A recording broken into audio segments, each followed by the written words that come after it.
Friars and faithful gathered on July the 15th at the Holy Sepulchre for the solemnity of the dedication of this church, consecrated in 1149 in its current configuration. Cardinal Grzegorz Ryś, Metropolitan Archbishop of Krakow, and Brother Francesco Ielpo, Custos of the Holy Land, laid on July the 14th the foundation stone of the Polish chapel dedicated to Saint Joseph at the Shepherd's Field. In Aboud, a Christian village near Ramallah, the local community responds to daily difficulties with concrete signs of life. From July the 10th to 15th at the convent of the Capuchin Friars Minor in Jerusalem, the Secretariat for Formation and Studies organized a week-long course for Franciscan Formators. Jerusalem hosted the course Jewish, Christian and Muslim Relations, People, Text and Land, dedicated to Jewish, Christian, Muslim dialogue.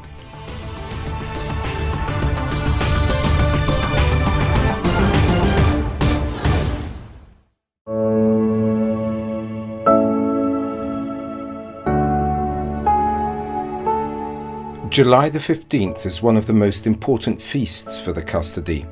The friars and the faithful gather at the Holy Sepulchre for the solemnity of the dedication of this church, consecrated in 1149 in its current configuration.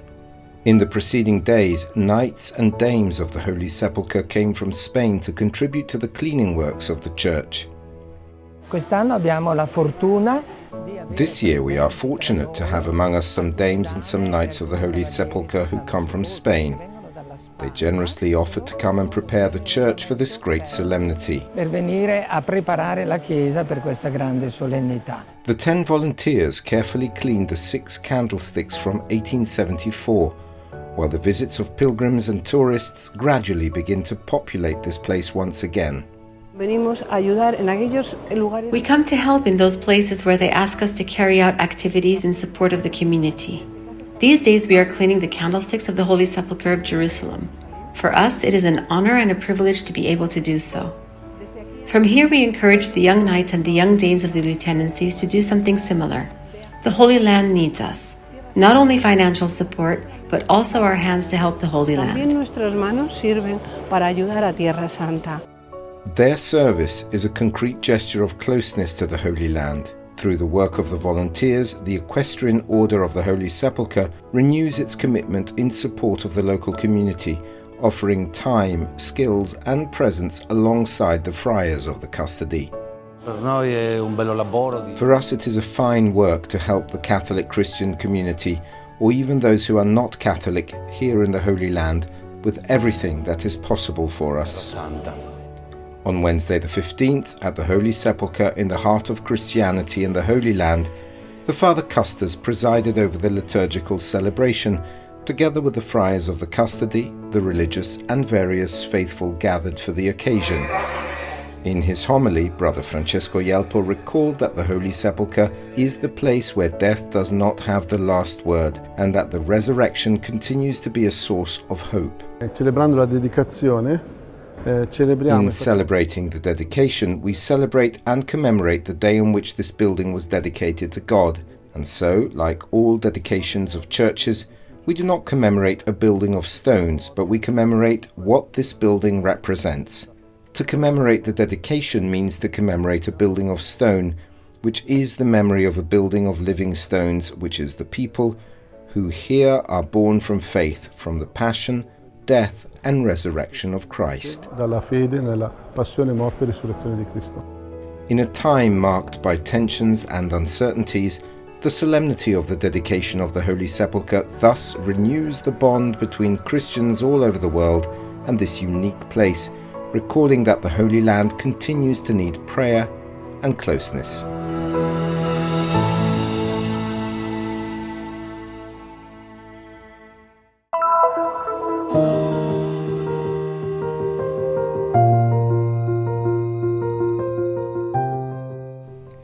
As part of the project of the 10 chapels of the Shepherd's Field overseen by the custody of the Holy Land in Beit Sahur, Cardinal Grzegorz Ryś, Metropolitan Archbishop of Krakow, and Brother Francesco Ielpo, Custos of the Holy Land, laid on July the 14th the foundation stone of the Polish one dedicated to Saint Joseph, a gesture that reflects the depth of the bond of the Polish Church with the Holy Land.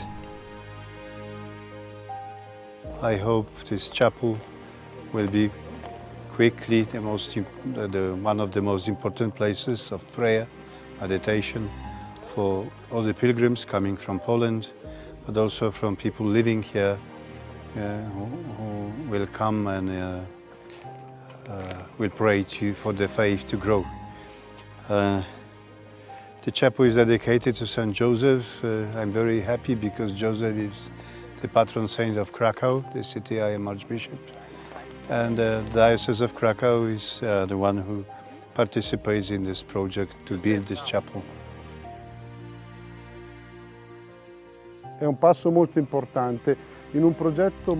It is a very important step in a much wider project, that of the Shepherd's Field, with various chapels representing different nations and the generosity of many Christians. These chapels are first of all the place where the local community will be able to come to pray, to gather in prayer and meditation, and also to practice their devotions. They will also be chapels dedicated to the pilgrims, who we hope may soon return. If they return, it will mean that the war too will have ended, and this is the most precious good.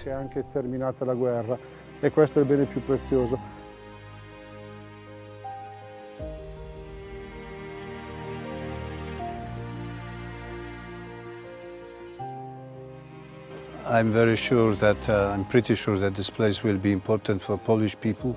There are many Polish people coming to Holy Land for pilgrimage, for prayer. We are very united with this place also because of the Second World War.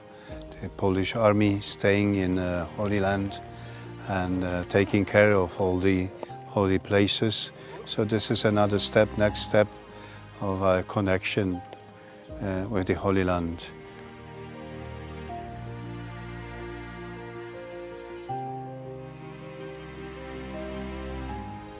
The laying of the foundation stone of the Polish chapel in the Shepherd's Field in the midst of the extraordinarily difficult circumstances that the Holy Land is going through is an invitation to Christians all over the world to unite their prayers for peace and to support the Christian presence with concrete actions. That the churches remain full of the faithful is in fact no less important that their stones remain standing. Quando torneranno I pellegrini potranno trovare delle chiese dove si potranno sentire a casa, accolti. As Custos of the Holy Land, I express our deep gratitude to our benefactors, to the Archdiocese of Krakow, and to all those who have made this project possible. The Friars, the Guardian of Bethlehem, Brother Marcello, the architects, and all those who have contributed to making the Shepherd's Field an ever greater place of prayer, hospitality, and hope for this people. Perché questo campo dei pastori diventi sempre più un luogo di preghiera, di accoglienza e di speranza per questo popolo.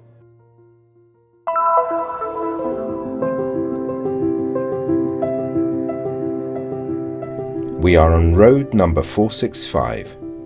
Our destination is Aboud, a Palestinian village 30 kilometers north of Ramallah. Aboud, 2,500 inhabitants, of whom 1,300 are Christians, is officially in Area A, where the Palestinian Authority should have both civil and military control, but all around is Area C, where the control is Israeli.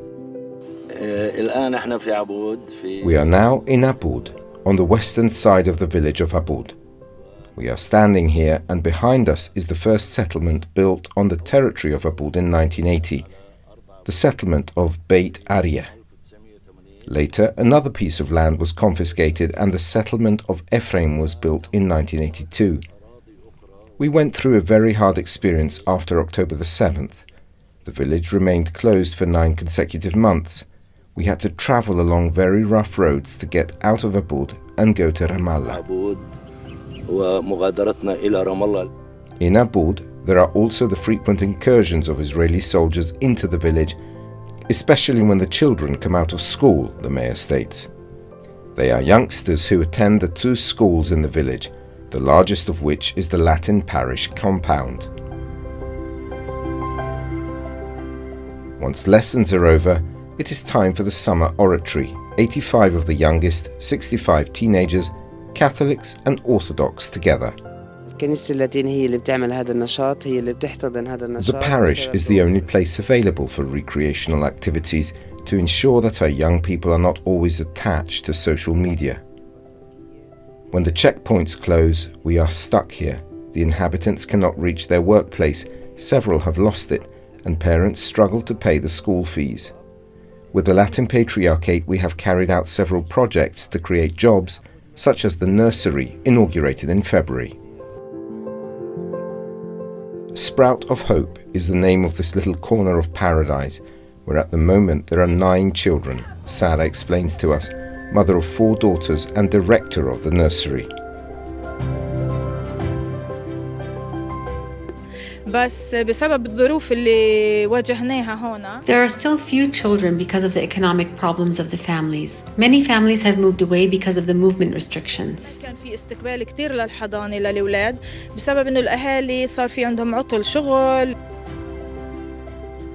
Like Angela, a parish animator, 20 years old, 3 brothers, who studies at the American University of Ramallah, where she moved with her whole family.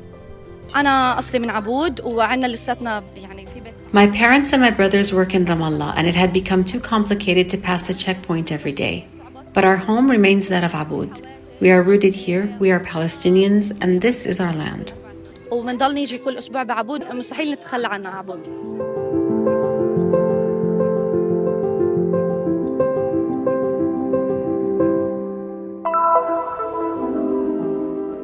From July the 10th to the 15th, 3 professors from the Franciscan Institute of Spirituality of the Pontifical University Antonianum traveled to the Holy Land to begin a refresher course for the friars who work in the field of formation. Our Institute of Spirituality is an institute that was born on the initiative of the Capuchin friars within the Antonianum University of the Friars Minor, and so it was always born at the service of the whole Franciscan family. And we are 3 different charisms: a Capuchin, a brother of the Third Order regular, and a Franciscan sister. This is the first edition of a path that will last 3 years, taking place partly online and partly in person. This is the first week here in July in which we have come. We try to get to know the reality, and we try somewhat to learn and to build this path together little by little. We are very happy and grateful to the Custos and to the Secretary for Formation who invited us. The theme, The Mystery of the Person and Life as Vocation, is addressed together and analysed from many points of view, from the anthropological to the theological.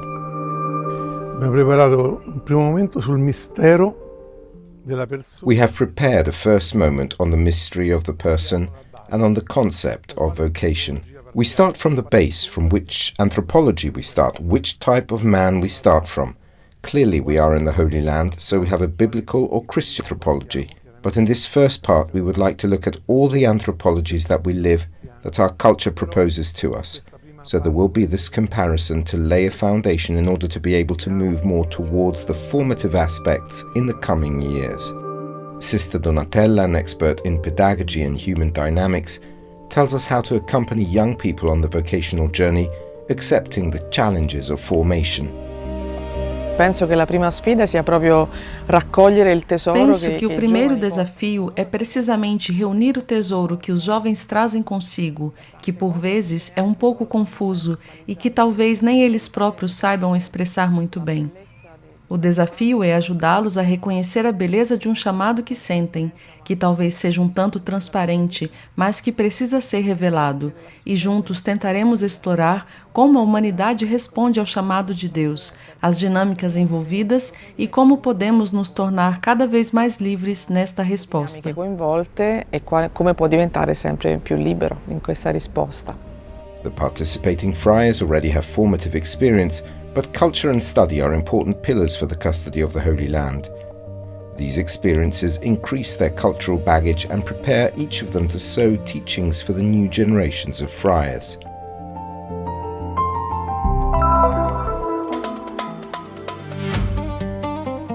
From July the 6th to the 12th in the Old City of Jerusalem and then in Galilee in Ramallah and in the Judean desert, 8 days of study and encounter brought together priests, religious, students and lay people from all over the world for a course on the relations between Jews, Christians and Muslims.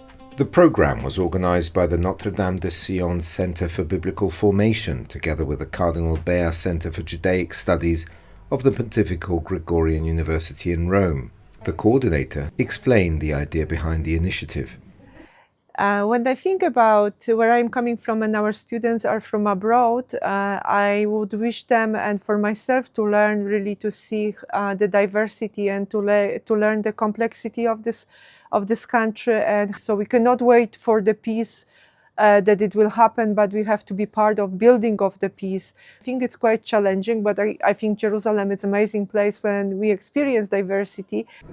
During the 8 days, the participants did not limit themselves to study. They also walked upon the land itself, entering a synagogue, a mosque and several churches, and meeting Druze, Muslim and Christian communities. Here, the local Christians constitute a small minority, about 2% of the population. For this reason, dialogue is not an option, but a necessity.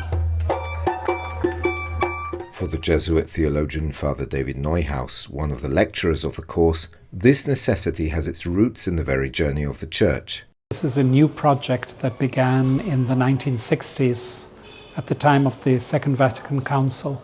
That insight led us, first of all, of course, to speak to our brothers and sisters who are not Catholics. We remember that Jesus is Jewish, that we share with the Jewish people a lot of scriptures. At the same time, we don't agree about everything, but how within a relationship of respect can we speak, for example, with the Jewish people. And this is the other intuition, that we are committed to equality, to justice and peace all over the world. For many participants, the encounter went beyond the classroom. Veronica, a laywoman from the Czech Republic, recounts that the experience changed her view of the region. It has shifted my point of view, even if I feel I have any problems with any part, like we are all human beings on one planet and we have got one God. For Father Wilfried, a Cameroonian priest, taking part in the course is already in itself an act of commitment. I am taking part in this study program, but beyond that, I would like to bring something of my own, to take part in this dialogue and to make my voice heard too. I do not want to leave this Holy Land as I arrived. I want to let this reality transform me. More than answers, I would like to return home with the right questions to ask. 8 days of study, pilgrimage and encounter, which became a journey to be lived, not only observed, a call that goes beyond Jerusalem to go out to meet the other, wherever we find ourselves, in a gesture of Christian witness.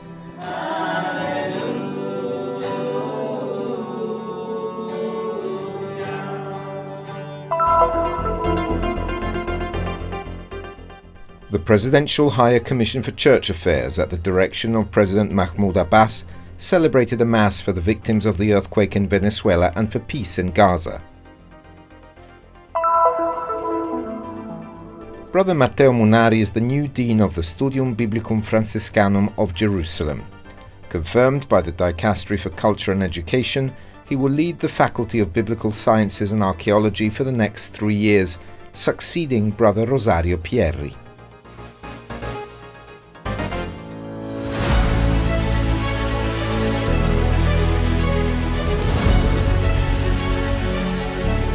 Open yourself to a gesture of solidarity and support the mission of the Custody of the Holy Land.